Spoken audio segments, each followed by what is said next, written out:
So I'd just like to quickly take you through the work that I'm doing up here with Lampyris noctiluca, aka the common glowworm. As I'm sure we all know, it's a beetle of the firefly family. As you can see, it's relatively well recorded in England, and this data is showing that the species is in decline. Various factors: habitat loss, artificial lighting, pesticide use. There's quite a big number of people down there that are regularly submitting records. But as you can see, Scotland doesn't have that same sort of density of records, and they're quite sparse, and they're quite, as you've got like Dumfries and Galloway and Argyll and Bute seem to be the hot spots. And it was more, I wanted to know why. Was it because the glowworms aren't here, or is it because there is vast areas up here of potentially suitable habitat that's not been looked at?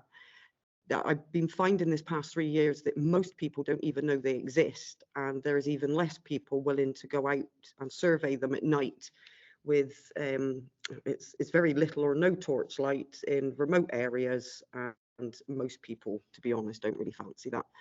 I've also been finding that in the last 3 years, most of the accounts that I'm hearing are coming from those that would be out at night. So that's your gamekeepers, your farmers, foresters, that sort of thing. And those records just never get put onto any kind of database. So why does it matter? Well, as far as I'm concerned, without a more extensive data set of records and research, we just can't say how they're doing in Scotland compared to how they're doing in England. We need to know if they're declining, or are they in fact thriving? Could we have a potential reservoir? And how can sites be managed to ensure that their survival, or that they're able to thrive? We know very little about them in Scotland. Glowworms haven't really read the textbooks of how they should behave up here, is from what I'm seeing. And so recording and surveying is obviously going to help to widen the understanding about them.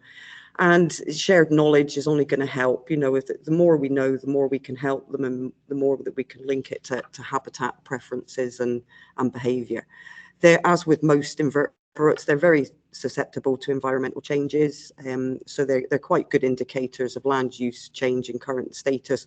I used to be, I was a shepherd and a farmhand for many years before I became a student. I've seen lots of great Scottish wildlife spectacles, but at the top of them is a female glowworm displaying, and anybody that I've taken out with me is very keen to see them, hear them, and then to basically listen to my waffle about how we should be looking after our invertebrates. So I see them as a good a third party with the bees and butterflies for a bit of good insect PR.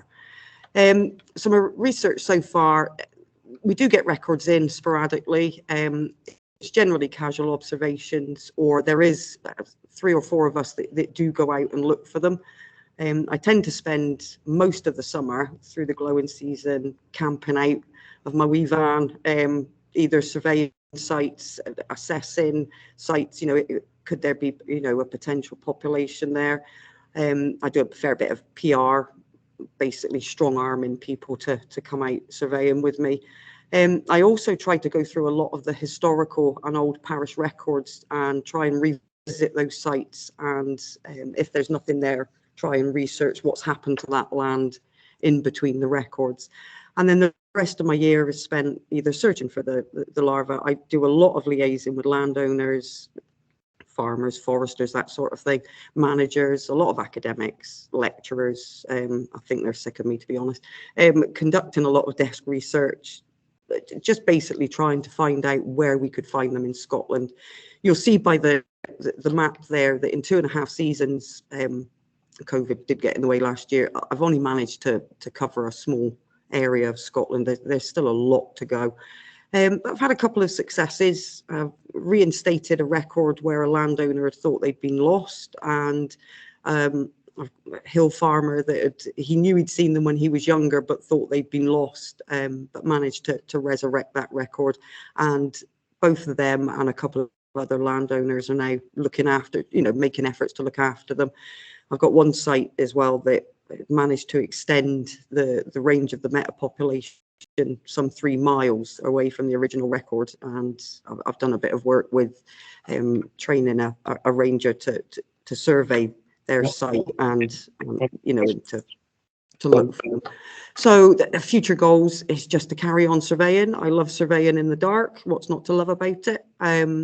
Increase the awareness and encourage people to go and look for them. I'm doing a fair bit of, I'm self-funding, so I do a fair bit of crowdfunding to get field equipment and to just basically keep on going and until we know more about them, and also to hopefully go on to do a genetic study in the long term. But that might be one that I might have to pass on to somebody else as I get too old. And that's and also I've just got a drone that I was able to get through fundraising, and I'm looking to do some orthomosaic habitat mapping with that. And just thank you for listening, and please go out and look for them and record them if you can.